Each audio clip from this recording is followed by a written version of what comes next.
Aleluia, bendito seja Deus. Quero cumprimentar os irmãos com a paz do Senhor. Que maravilha, alegria. Enquanto o coral vai descendo e se posicionando, nós gostaríamos de comunicar aos irmãos que, devido à festa da conferência Perfume, que irá iniciar sexta-feira que vem, na quarta-feira, nós não teremos o nosso culto de ensino, porque haverá vários ensaios aqui, porque é uma festa de nível estadual. Então vem pessoas, temos que fazer vários preparativos para receber as irmãs, preparativos para a gente fazer uma festa linda para o nosso Deus, juntamente com todas as mulheres do nosso ministério. Amém? A oração também, que é 6:30 também não vamos poder ter, porque os auditórios normalmente se transformam em dormitórios. Então, para receber o povo de Deus que vem ali do interior, para a honra e glória do Senhor Jesus. Antes de mais nada, eu gostaria muito de agradecer a oportunidade concedida dos nossos pastores, pastor Frota, pastor Teixeira, que está por vir ainda, e agradecer aos irmãos que têm orado por nós, para que Deus use com sua graça, com sua misericórdia, na nossa vida e aqui na nossa igreja. Amém? Bendito seja Deus. Quem está feliz com Jesus? Aleluia. E Jesus está feliz com você? É a pergunta mais pesada, né? Já sei. É bênção de Deus. Irmãos, no século VI, um dos maiores pais da igreja, um bispo, que depois se tornou um dos papas, chamado Gregório, ele foi um grande líder da igreja, ao ponto de a tradição cristã chamar ele de Gregório Magno, o Grande. O Gregório era um homem de Deus muito dedicado no conhecimento da palavra, muito dedicado no ensino e no estudo das doutrinas cristãs. A partir dele, muitos conhecimentos doutrinários que nós acreditamos hoje, que nós seguimos hoje, vêm da pena e dos escritos de Gregório Magno. Talvez o maior de todos os legados de Gregório seja o que ficou conhecido na história da igreja como os 7 pecados capitais. Ele, através dos seus estudos na palavra, dentro daquilo que a nossa doutrina cristã prega para um bom ensinamento e uma saúde espiritual da igreja, ele conseguiu catalogar 7 pecados que são centrais para a destruição da vida do cristão. E quem foi católico aqui deve saber isso decorado, né? No catecismo. Os crentes deviam saber também. São eles: o orgulho, a avareza, a luxúria, a inveja, a gula, Deus tem misericórdia, a ira e a preguiça, Deus tem misericórdia de novo. 7 pecados capitais. Se o cristão, ao olhar essa lista, não se identificar com pelo menos 2 ou 3, deve ter alguma coisa errada, né? Cada um de nós, em algum momento, nos pegamos circulando entre esses 7 pecados. Por isso que ele chamou de 7 pecados capitais.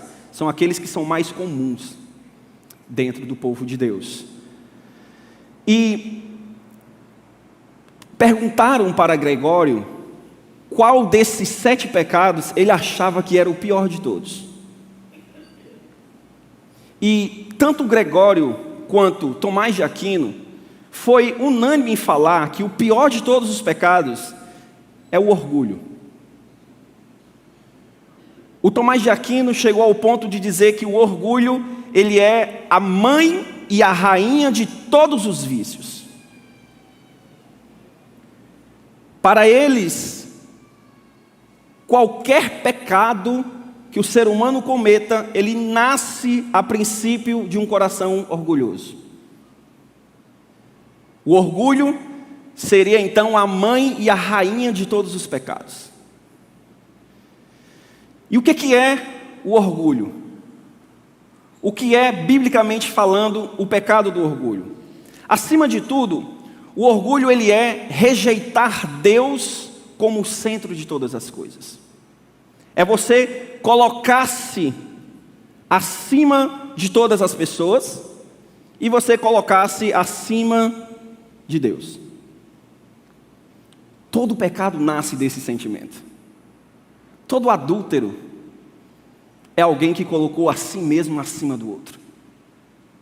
Todo pecado de luxúria, toda avareza, toda ira, toda preguiça, é no fundo algo que nasce de um orgulho, de alguém que tem a si mesmo como o mais importante do que aquilo que ele precisa fazer, do que aquilo que ele precisa honrar, ou do que aqueles que ele precisa servir.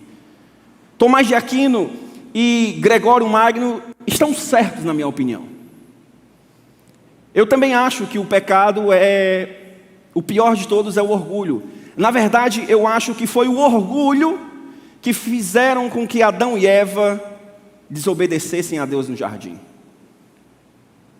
O pecado de Adão e Eva não é simplesmente como eu fazia lá no interior, que pulava os muros dos cercados vizinhos para comer goiaba ou manga no cercado alheio. Não é esse o pecado de Adão, porque eles comeram um fruto que não podia, de uma árvore que não era deles.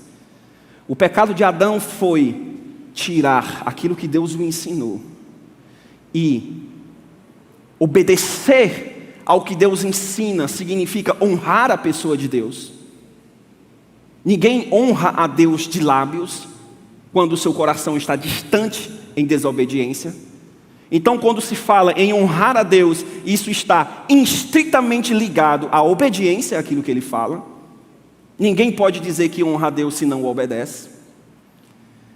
O pecado de Adão e Eva foi uma desobediência porque eles se acharam melhores do que Deus. Que Deus não sabia o que estava falando. Quem sabia o certo era eles. O ser que há pouco tempo foi criado de uma poça de lama, de barro, tem a petulância de desafiar o Criador do universo. Isso é o pecado de Adão. Isso nasce do orgulho, do eu sei o que é melhor para mim, do primeiro eu, depois o outro. Para Aquino, Tomás de Aquino, o orgulho na verdade era uma desordem no amor. A pessoa estava com seus sensos de amor desorganizados. Ele não sabia mais amar o que de fato precisa ser amado e valorizar o que de fato precisa ser valorizado. Não existia uma escala. A gente tem que ter uma escala de amor e valor nas nossas vidas, para que a gente aprenda a amar e dar aquilo que merece mais amor ou aquilo que merece mais valor. Quando a gente perde esse senso, as coisas desandam. E para Aquino, o orgulho era uma forma de viver somente para si mesmo. Todos os pecados do homem nascem de corações que decidiram viver apenas para si, apenas para o que é seu, apenas para o que é do seu interesse. E a nossa sociedade, o mundo em que nós vivemos, o sistema mundano em que nós vivemos, premia comportamentos como esse. O sacrificar-se em benefício do outro não é mais uma virtude. A virtude é você seguir e buscar os seus planos, os seus sonhos, persegui-los, investir tudo o que você tem naquilo que você sonha, naquilo que você deseja. Trabalhe enquanto dormem e depois vivam o que eles sonharam. Essa é a frase de para-choque de caminhão que a gente encontra na internet. É um projeto pessoal, onde ninguém é convidado a participar. E como que a gente consegue vencer o orgulho? Como que a gente vai vencer a mãe e a raiz de todos os pecados? O pecado de Satanás foi orgulho. O pecado de Adão e Eva foi orgulho. Todos os homens de Deus descritos na Bíblia Sagrada, que a Bíblia não esconde falha de ninguém, todos eles foram ocasionados por orgulho. O grande rei Davi, um homem que era segundo o coração de Deus, adulterou e assassinou, porque achava que ele era melhor do que todo mundo e ele podia ter aquilo que ele quisesse. Orgulho, um coração cheio de projeto de si. A Bíblia é muito clara quando ela diz, quando os reis saíam para a guerra. Na época em que os reis saíam para a guerra, Davi ficou em casa. Seus planos, seus projetos. Como nós vencemos o orgulho, irmãos? Só existem duas formas de vencer o orgulho. A primeira delas, em Cristo Jesus. Fortalecendo nossa união e nossa comunhão com Cristo. Na verdade, aqui é como nós vencemos todos os nossos pecados. Através de Cristo. E a segunda, se o orgulho é, acima de tudo, uma forma de viver só para si, como é que a gente vence ele? Através da comunhão com as pessoas. Através da comunidade cristã. Através da igreja. A única forma de você conseguir aprender a lidar e vencer o orgulho é vivendo em comunidade, em união com a igreja de Cristo Jesus. Aqui nós somos treinados a vencer o orgulho. Aqui nós somos moldados uns nos outros. Aqui nós encontramos os nossos desafios. Provérbios tem um provérbio muito interessante que ele diz que um ferro afia o outro ferro. Não tem coisa melhor para quebrar o nosso orgulho do que ter que ser obrigado a suportar gente te dando trabalho. Ou pessoas que estão no processo. Conheço muitos orgulhosos que quando foram pais e mães, tiveram que engolir o orgulho e quebrar. E a igreja tem um poder incrível e magnífico de tratar o orgulho daqueles que querem vencer esse pecado.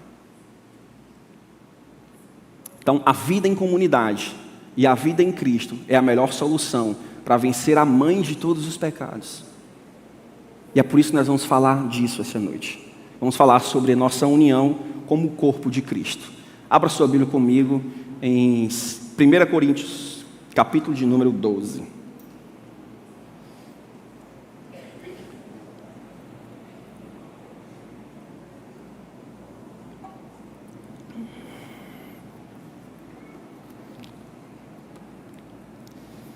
Nós vamos ler apenas o versículo 1, foi a nossa leitura. A nossa leitura oficial. Nós vamos ler o versículo 12. Nós vamos ler apenas o versículo 12, mas nós vamos passar por todos esses versículos aqui, estudando. O versículo 12 diz assim: porque, assim como o corpo é uma só unidade, e tem muitos membros, e todos os membros do corpo, ainda que muitos, formam um só corpo, assim também acontece em relação a Cristo Jesus. Esse é um dos textos que vai falar sobre a igreja de Jesus. E quando a gente fala sobre a igreja de Cristo, nós temos que diferenciar entre igreja instituição e igreja de Jesus Cristo invisível. Porque a igreja instituição, que são as denominações, os CNPJs, os templos, né, as organizações eclesiásticas, essas organizações elas são falíveis, são passíveis de falhas, passíveis, como a gente lê na história da igreja, muitas das vezes até de corrupção. Se a gente for estudar a história da igreja medieval, a igreja chegou a ser cruel, a matar, a torturar as pessoas. A igreja instituição. Só que dentro da igreja instituição existe a igreja de Cristo, a igreja invisível do Senhor, que é a união de todos os crentes que nasceram de novo e que experimentaram uma salvação em Cristo Jesus. Essa igreja, ela é santa, ela é pura, ela é imaculada e não tem joio nela, só trigo. A igreja verdadeira de Cristo não tem joio. Então, por isso que o apóstolo Paulo pode começar uma carta como essa de Coríntios, dizendo assim: eu escrevo aos santos da igreja em Corinto. Ele não escreve aos incrédulos, aos desviados, aos pecadores que se reúnem na igreja em Corinto. Não, aos santos da igreja em Corinto. Porque nós somos santificados acima de tudo em Cristo Jesus. Então existe uma igreja instituição e existe uma igreja invisível de Cristo. Você não consegue diferenciar quem é cada uma delas, a não ser através da relação com os frutos. Jesus disse que nós conheceríamos a árvore pelos frutos. Como que a gente consegue observar quem é crente de verdade e quem não é? Pelos frutos. E isso demanda tempo. Logo, numa igreja grande, você não consegue saber quem é de fato salvo, quem é de fato nascido de novo. Mas a igreja de Jesus Cristo está dentro de todas as instituições. Ela é universal. Não a igreja universal do reino de Deus. É universal porque ela está em todos os lugares do mundo inteiro. A mesma igreja que se reúne em um templo luxuoso em Nova York é a mesma igreja de Cristo que se reúne embaixo de um cajueiro na Namíbia. É o mesmo Espírito, é o mesmo povo, é o mesmo poder, é a mesma palavra, é a mesma presença. Isso é universalidade. E Deus salvou esse povo. Existindo então esses dois tipos de igreja, é muito difícil você tratar de uma sem mexer com a outra. Por isso que o apóstolo Paulo vai tratar da igreja de Corinto de uma forma muito peculiar. Essa igreja pela qual ele escreve era uma igreja que se destacava por possuir o que Paulo chama de todos os dons espirituais. A igreja de Corinto era conhecida por ser a igreja que tinha todos os dons. Todos. Dom de cura, tinha alguém lá que tinha esse dom. Dom de línguas, tinha alguém. De interpretação de língua, tinha alguém. Dom de pregar, tinha gente. Dom de curar, tinha. Dom de orar, tinha. Dom da fé, tinha. Todos os dons descritos na Bíblia Sagrada estavam na igreja de Corinto. Só que a igreja de Corinto, embora tendo todos os dons, ela era uma igreja fracionada. Toda repartida. Paulo escreve no começo dessa carta dizendo: alguns estão dizendo, eu sou de Paulo. Outros estão dizendo, eu sou de Apolo. Outros estão dizendo, eu sou de Jesus. Esse que estava dizendo que era de Jesus era o pior de tudinho, que não aceitava a liderança de ninguém. Já viu aquele crente que diz assim: eu não sigo ninguém, só Jesus? Pode ter certeza que é um crente trabalhoso, que não aceita a liderança de ninguém, né? Então a igreja de Corinto, embora tendo todos os dons do Espírito, era uma igreja dividida entre si. E o apóstolo Paulo vai tentar corrigir esse problema através do conhecimento da palavra. No capítulo 3, Paulo chama a atenção de todo mundo, respondendo a pergunta: deixa eu perguntar uma coisa para vocês, meus irmãos de Corinto. Quem é Paulo? Quem é Apolo? Se não servos e ministros pelo qual vocês ouviram e creram. E a palavra ministro tem uma força muito grande hoje em dia. Um ministro de Estado, um ministro do STF, um ministro de não sei de, um ministro eclesiástico. Existia 3 palavras para se descrever um servo em grego. Existia a palavra doulos, que era um empregado. Existia a palavra diáconos, que era um servo. E existia a palavra ripereta, que é a palavra que traduz ministro. Você sabe o que é um ripereta? é um navegador de galé, é um remador de galé. Sabe aquelas galés, aqueles barcos, aqueles navios grandes? Lá embaixo tinha um monte de escravos só remando o dia inteiro. Quando morria só trocava, que não podia parar. O ripereta é esse, e Paulo está dizendo que ele é um ministro, pelo qual as pessoas vieram crer. Ripereta, é esse o termo que está lá. Um remador de galé. Paulo está dizendo quem é Paulo, quem é Apolo. Maior é Deus quem dá o crescimento. Eu preguei, Apolo regou, mas Deus foi quem deu o crescimento. Logo, quem planta e quem rega não é nada, mas é Deus quem dá o crescimento. Então, por que essa desunião? Por que esse partidarismo? Paulo convoca essa igreja. No capítulo 12, que é esse que nós estamos, o apóstolo começa descrevendo que os dons que era motivo de separação entre eles, na verdade devia ser essa liga que fazia com que a união acontecesse. Ele vai dizendo, a gente leu esse texto no começo, né? São diversidades de dons, mas o Espírito é o mesmo. São várias operações, mas o Espírito é um. Aquilo que praticamente divide os crentes na igreja de Coríntios, Paulo está querendo dizer que é aquilo que devia nos ligar, aquilo que devia fazer com que a gente estivesse mais próximos.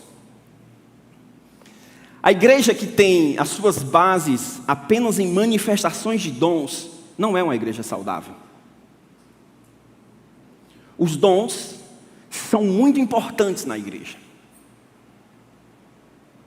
Todas as igrejas que a gente conhece, elas nascem com manifestações de dons. O evangelho é pregado e confirmado através de manifestações de dons espirituais. Mas igrejas que têm a sua fé baseada apenas em dons, ela não é uma igreja saudável. Porque, primeiro, os dons não são controláveis por nós. Ninguém pode controlar um milagre. Ninguém pode controlar uma cura. Ninguém tem esse poder, só Deus. Outra coisa, os dons espirituais não pertencem a pessoas. Os dons espirituais pertencem à igreja. Você não precisa ter o dom de cura para poder orar por alguém que está enfermo. Você pode orar, porque o dom de cura é da igreja, é de todos nós. Então, igrejas que baseiam, vai chegar hoje à noite o pastor que é usado em cura e em milagre, a igreja cheia, lota. Paulo está dizendo que aquilo que faz com que a igreja seja saudável não são os dons espirituais pelos quais as pessoas buscam, mas a saúde espiritual da igreja está no conhecimento de Deus, que leva à transformação e à união do corpo. Se os dons estiver gerando divisão ou não estiver servindo para a união do corpo, não presta. Melhor nem ter. No final das contas, os dons espirituais na igreja têm que ser a liga que irá nos unir como um corpo só em Cristo Jesus. E o versículo 12 diz: porque assim como o corpo é um só, uma só unidade, o corpo ele é só uma unidade, mas ele tem muitos membros. Todos os membros do corpo, ainda que muitos, formam um só corpo. Assim também é a igreja. A nossa união com Cristo Jesus nos torna uma representação do corpo encarnado de Cristo Jesus na terra hoje. É a nossa união que garante a presença de Cristo no mundo. Você sabia disso? Quando Jesus Cristo ressuscita e o seu corpo é assunto aos céus, o mundo fica sem a presença física de Jesus. Ele manda o seu Espírito, institui a sua igreja, para que a sua igreja seja o corpo físico de Cristo na terra. Ele é o cabeça, mas nós somos o corpo. O mundo deverá olhar para nós e encontrar em nós Jesus. O mundo tem que conseguir ver Jesus através de nós, o corpo de Cristo. Então essa união não é simplesmente para que os projetos da nossa igreja fluam. Nós temos projetos. A necessidade de nós, como corpo de Cristo, estarmos unidos, não é só sobre a nossa denominação, é sobre a garantia de que o mundo encontrará Cristo em nós, como corpo. Quando estamos unidos, nós formamos um corpo. Quando nós somos um corpo, o mundo vê Cristo em nós. Então não é só uma missão para que tudo dê certo, é a nossa missão de vida, nós somos corpo de Cristo. A nossa força e a nossa união de vida emana do Espírito de Cristo, independente das nossas diferenças e diversidades. Uma das coisas mais incríveis que eu acho no nosso Deus e no nosso Cristo é que Ele não salva pessoas iguais. Deus não tem o espírito de Hitler, que queria uma única raça, um único povo, o mesmo jeitinho, todo mundo parecido. Não. Deus quer é o misto. Deus quer a mistura. No céu vai ter crente de olho puxado, crente de olho grande, cabelo liso, cabelo crespo, amarelo, vermelho, gordo, magro, feio, bonito. Acho que todo mundo vai estar bonito lá, se Deus quiser, né? Mas isso é brilhante em Deus. É incrível você ter uma imersão cultural. Você participa de um culto africano, é uma coisa. Você participa de um culto batista, é outra. Você participa de um culto presbiteriano, é outra. Você vai no culto na Coreia do Sul, é uma cultura. Você vai nos Estados Unidos, é outra. Eu acho isso incrível. E a Bíblia diz que Deus veio salvar gente de todas as raças, tribos, línguas e nações. E a gente sabe que isso vai acontecer porque João já viu. Em Apocalipse, João já viu a entrada dos santos no céu. Ele diz, e eu vi pessoas de todas as tribos, raças, línguas e nações entrando. Eu sou muito feliz, porque eu quero ver essa arruma de crente maravilhoso. Cada um com seus costumes, cada um com suas roupas, cada um com sua forma de fazer igreja. E apesar das nossas diversidades, apesar das nossas diferenças, isso nos torna um por conta do poder do Espírito de Cristo que está entre nós. Embora sejamos diferentes, somos ainda um só corpo. Aí o texto segue argumentando como as nossas diferenças, na verdade, é o que nos faz um corpo. Versículo de número 14 em diante, lê comigo. Porque também o corpo não é constituído de um só membro, mas de muitos. Se o pé disser, eu não sou mão, portanto não faço parte do corpo, nem por isso deixará de ser corpo.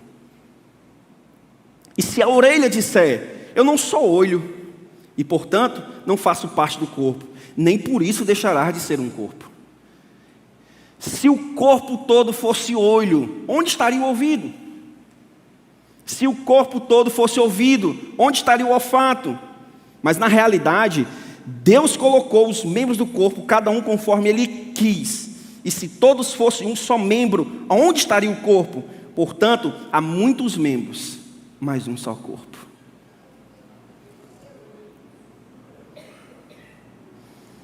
Se só existisse pregador, irmão, não presta uma igreja dessa. Se só existisse cantores na igreja, se só existisse pessoas do ciclo de oração, é isso que Paulo está querendo dizer. Se só existissem pregadores, onde estariam os cantores? Se só existisse o ciclo de oração, onde estaria o coral? Se só existisse o coral, onde estaria a escola bíblica dominical? Se só existisse professores de escola dominical, onde estaria aqueles que recebem os irmãos na porta? Onde estariam aqueles que zelam pelo templo? Onde estariam aqueles que servem na multimídia da igreja? Os padrões humanos, nessa hierarquia, aqui, nessa descrição, não existe hierarquia no corpo de Cristo. Irmãos, isso aqui é uma das coisas mais importantes que eu vou falar essa noite, no sermão. No corpo de Cristo, não existe hierarquia de valor. Porque eu não sou mão, então eu não sou corpo. Não existe insignificância em nada que você faz no corpo de Cristo. Os padrões humanos não servem aqui. Não servem aqui. a gente não pode confundir aquilo que o mundo valoriza, como as instituições mundanas se organizam, com a forma como o corpo de Cristo se organiza. Jesus Cristo falando a seus discípulos que estavam discutindo entre si quem era o maior dos apóstolos. Jesus Cristo estava indo para a cruz morrer. E os apóstolos estavam atrás dele discutindo: e aí, quem é o maior de nós? Eu acho que sou eu, estou há mais tempo com ele. Não, mas ele me chamou primeiro. Não, mas não importa, ele chamou você primeiro, mas depois chamou eu e chamou meu irmão também. Estava uma discussão para ver quem era o maior dos apóstolos. Jesus chega e diz: vem cá. O mundo rege as pessoas através do medo e através de uma hierarquia de valor, que aquele que é mais importante parece ser mais valoroso dentro da instituição. Mas deixa eu dizer uma coisa para vocês: entre vocês não será assim. Entre vocês, aquele que quer ser o maior tem que ser o que mais serve. Quer ser o maior? Então seja o mais serve. Seja o ripereta. Quer ser grande? Então seja o menor. Porque no reino de Deus a escala funciona ao contrário. Aquele que é mais importante no reino de Deus é menos valoroso. E não sou eu que estou dizendo. Foi o mestre quem falou isso. Foi o mestre. No começo do texto que a gente leu, do 14, ele fala dos crentes que se sentem pequenos. Eu não sei o que você faz para o reino de Deus. Mas aquilo que você faz no corpo de Cristo não é insignificante.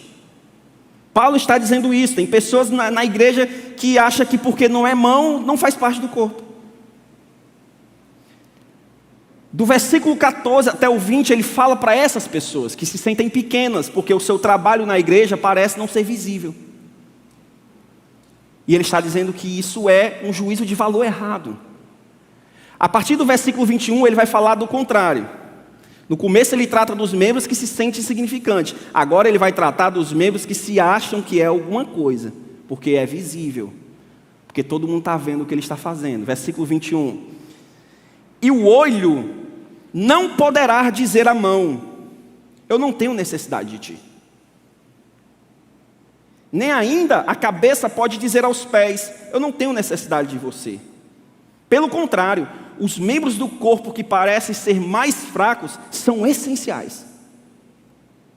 E os membros do corpo que consideramos menos honrados, nós o vestimos com mais honra. O que existe naturalmente é uma visibilidade maior em alguns membros por conta da função do corpo. Mas nunca confunda visibilidade com importância. Talvez o nosso trabalho de estar aqui ministrando a palavra, o meu, do pastor, dos pastores que passam aqui por esse púlpito, do pessoal que canta, do coral, das lideranças, pareça ser um trabalho mais valoroso porque é mais visível, mas no reino de Deus não tem nada a ver visibilidade com importância. Porque importância, tudo que você faz para o reino de Deus é importante. E o fato do meu trabalho estar sendo visível não significa que o que eu faço para o reino de Deus é maior e melhor do que aquilo que você faz. Por isso que eu amo o corpo de Cristo. Por isso que eu amo a igreja de Jesus. Aqui não tem ninguém melhor do que ninguém. O que existe é mais visibilidade por conta da função do corpo. Então, aí Paulo vai usar essa expressão: poxa, existem membros do nosso corpo que precisam estar visíveis para que funcione. Só que aqueles que não aparecem, nós o tratamos com honra maior. Olha isso, se existe algum privilégio no corpo de Cristo, sem dúvida é para aquele que aos olhos humanos parece mais inútil. O que Paulo está dizendo é: aqueles que servem no reino de Deus e que são mais visíveis, são menos dignos de honra do que aqueles que não aparecem tanto. Onde estaríamos nós, pastor Teixeira, se não fosse orações de pessoas que a gente nunca nem viu? Aonde estaria esta igreja, onde estariam os homens de Deus nessa igreja, se não fosse joelhos que eu talvez nunca nem consiga imaginar quantas orações eu já recebi de irmãos, de vocês? Aquilo que é visível, normalmente a gente valoriza mais, mas isso tem que acabar. O corpo de Cristo não existe hierarquia de importância. Todos nós somos um só corpo. Nós fazemos parte de um único corpo.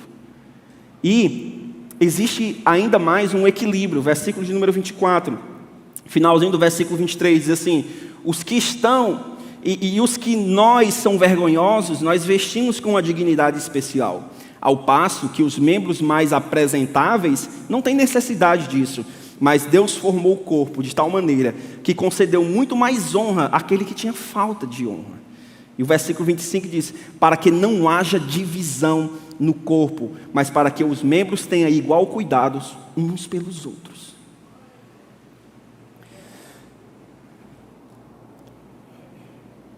Repetir para que a gente memorize. O fato de quem está aqui em cima ministrando não significa nenhuma importância a mais do que qualquer trabalho que é exercido na casa do Senhor. Se você ora para que Deus sustente a vida do pastor Teixeira, você, pela essa palavra que eu estou lendo aqui, é mais digno de honra do que eu. Ele está dizendo que aqueles membros que nós consideramos menores são os que nós cobrimos com honra maior. Deus te vê aonde você está fazendo. Se o homem não vê aquilo que você faz no reino, lembre que Deus vê.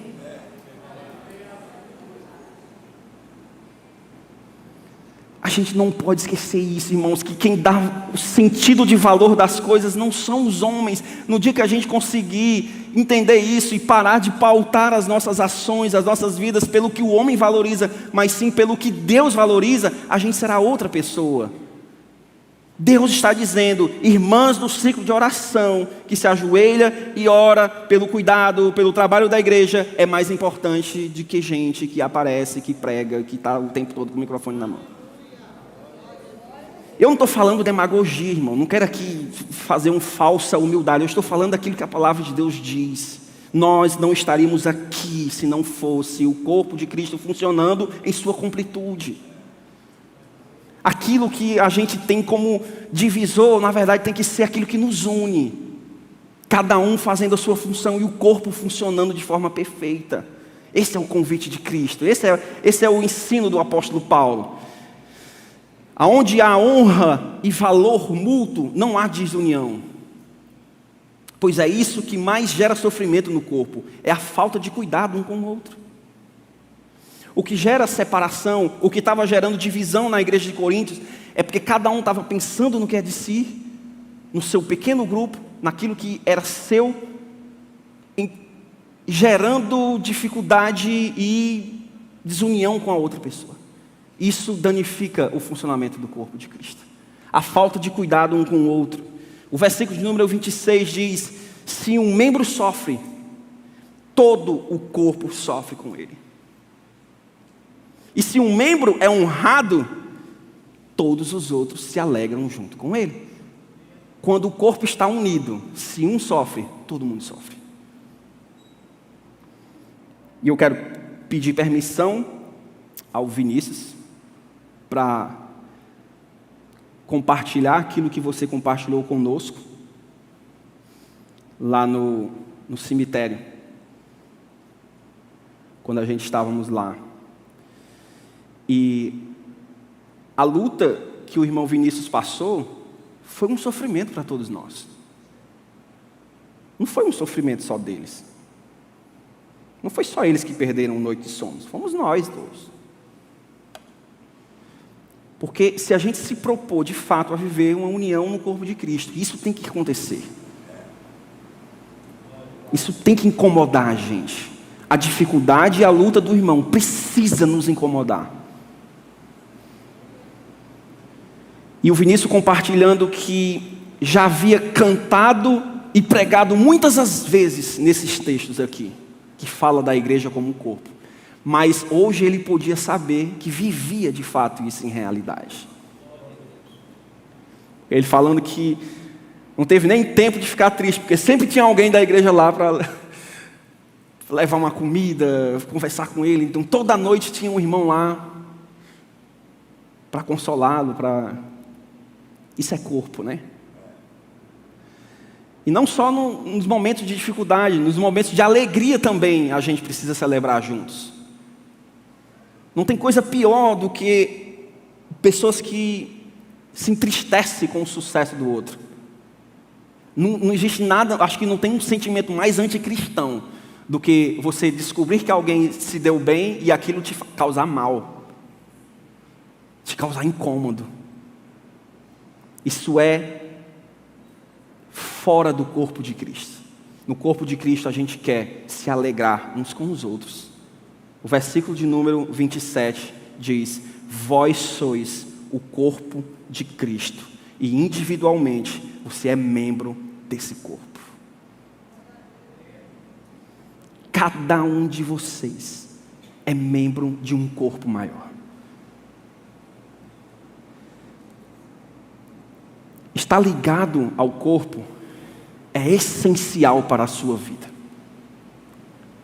Estar presente, estar ligado a esse corpo, é o que vai determinar se você está vivo ou morto no reino de Deus. Aqui está meu braço. Tem nada demais no meu braço, certo? Mas se essa virga que cair em cima do meu braço e partir, quebrou o meu braço, arrancou, caiu o braço aqui rolando no meio da igreja. Alguém vai correr com um pano, vai botar por cima, porque é um negócio, né? As irmãs vão gritar, a gente vai sair correndo, com o braço rolando. Porque um membro fora do corpo é uma aberração. Ele vai murchar, ele vai inchar e se deixar, vai feder, porque está morto. O que nos torna vivos no reino de Deus é essa união que a gente tem aqui. É a união do corpo de Cristo. Ninguém é santificado para santificar a comunidade. Não, você faz parte da comunidade e a comunidade te santifica. Ninguém aprende a ser crente para viver em comunidade. Você vive em comunidade e aprende a ser crente. Deus não veio salvar uma pessoa. Deus veio salvar um povo. Deus veio salvar um povo. Se você não estiver ligado no corpo de Cristo, o fluxo sanguíneo da presença de Jesus não irá passar por você. E você não vai receber oxigênio e vida que emana do corpo de Cristo. Ser ativo no corpo é fundamental para o seu desenvolvimento como cristão e como filho de Deus. Crentes afastados da comunhão dos santos não progridem em sua vida espiritual. Não tem condições, você não encontra recurso, a internet não vai lhe ajudar, as pessoas que você conhece não vai lhe ajudar. O que vai lhe ajudar a crescer como cristão, maduro, vencendo o pecado, vencendo os seus vícios, aprendendo sobre a palavra, é a vida em comunidade. É a igreja quem vai te ensinar isso. É o corpo de Cristo, porque aqui existe uma presença específica, espiritual, para esta noite e para este lugar nesse momento. Que nem quem está em casa assim pelo YouTube consegue ter. A união física do corpo de Cristo é algo bíblico. Por que você está sofrendo sozinho? Por que, meu amado? Por que de vez em quando eu encontro pessoas aqui na nossa igreja que falam que perderam parentes e ninguém o ajudou? Por quê? Por que você não fala? Por que você não se reúne? Por que você não traz? Por que você não conversa? Por que você não procura ninguém?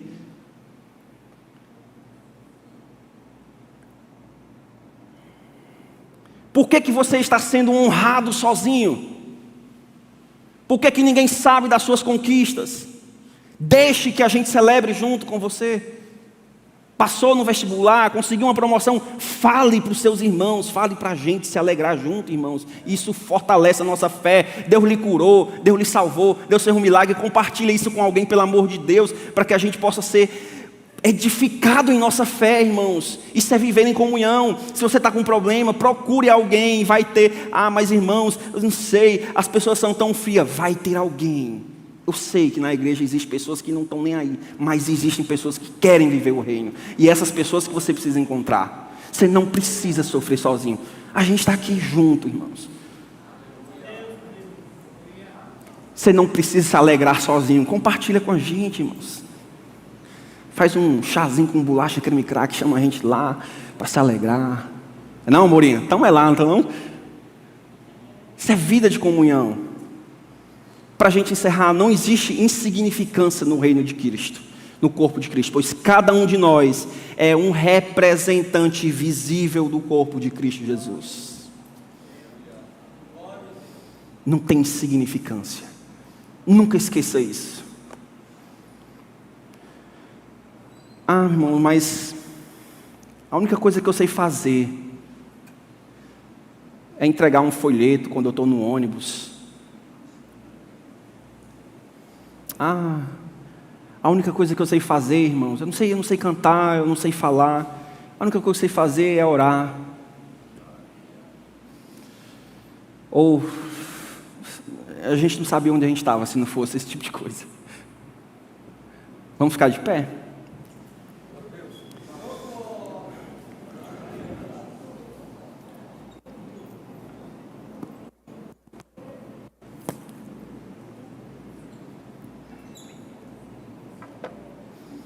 Tudo que você faz para o reino de Deus, esquece se é visível ou não.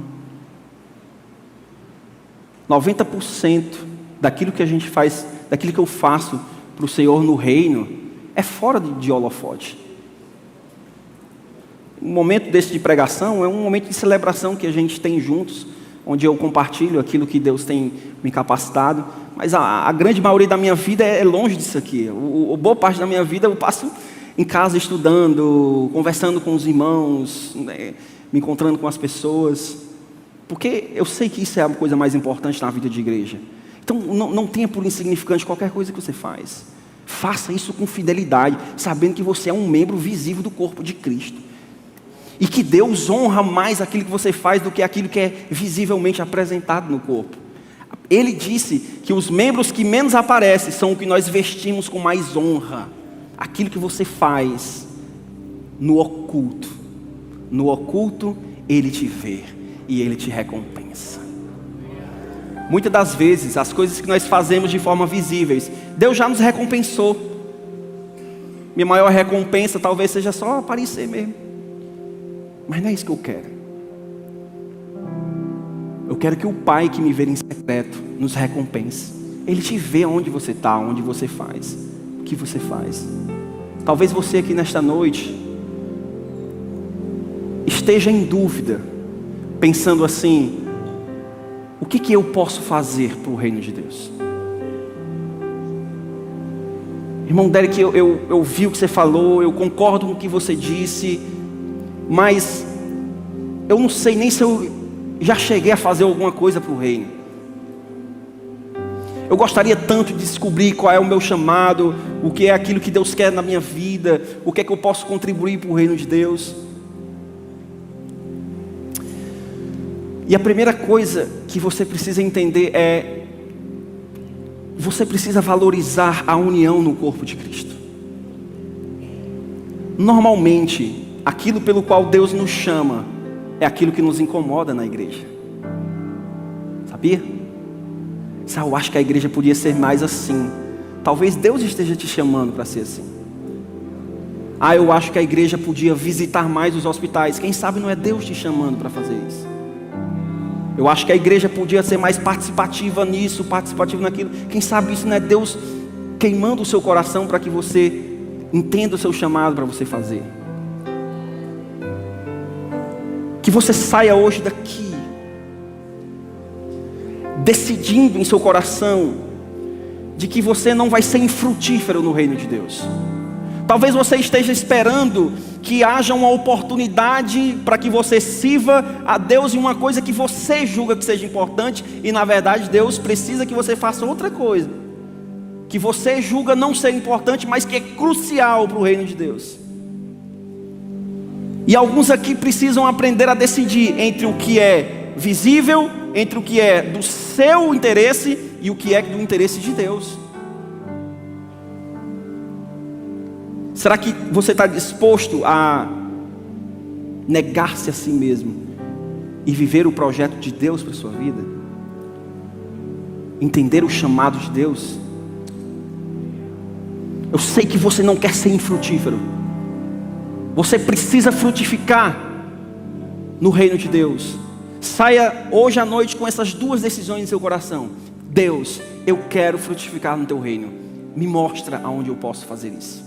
E Ele vai te mostrar. Porque a Bíblia diz que aquele que não tem sabedoria, peça a Deus que Ele dá. E a segunda coisa que eu quero muito que os irmãos saiam hoje daqui com isso no coração: vamos procurar viver em mais comunhão no corpo. Vamos sair um pouco da nossa zona de conforto, dos nossos condomínios fechados, das nossas portas trancadas. Receba os irmãos em sua casa e visite os irmãos na casa deles. Isso aqui não era para a gente estar falando isso em púlpito, irmãos, mas é um apelo que a gente precisa fazer. Foi-se o tempo, irmãos, onde recebíamos os irmãos em comunhão, visitávamos os outros. Hoje está todo mundo trancado dentro de casa. Muitas das vezes, crente gosta de comer, é uma maravilha. Faz um bolinho com café, chama uns irmãos, chama alguém que você queira conhecer. Você não sabe a riqueza disso para a nossa comunidade. Você não sabe a riqueza disso para a sua vida espiritual.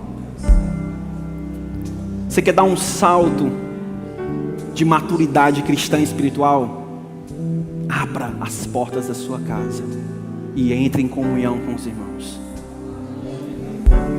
Compartilha aquilo que Deus fez com a sua vida. Compartilha todas as obras de Deus maravilhosas com alguém. E alguém vai compartilhar dele com você. E vocês irão orar juntos. E vocês irão edificar as suas fés juntos. A nossa comunidade será vibrante. Não precisa de muita coisa. Não precisa de um grande projeto. É só voltar ao início de tudo. Foi assim que a igreja nasceu. Foi assim que a igreja se sustentou. Que Deus nos dê sabedoria de como fazer isso na prática. Promover eventos de mais comunhão entre nós. Compartilhamento de fé, discipulado, fazermos discípulos uns com os outros. Evangelizarmos uns aos outros. Porque assim o corpo será saudável, será vibrante, será forte. Feche seus olhos.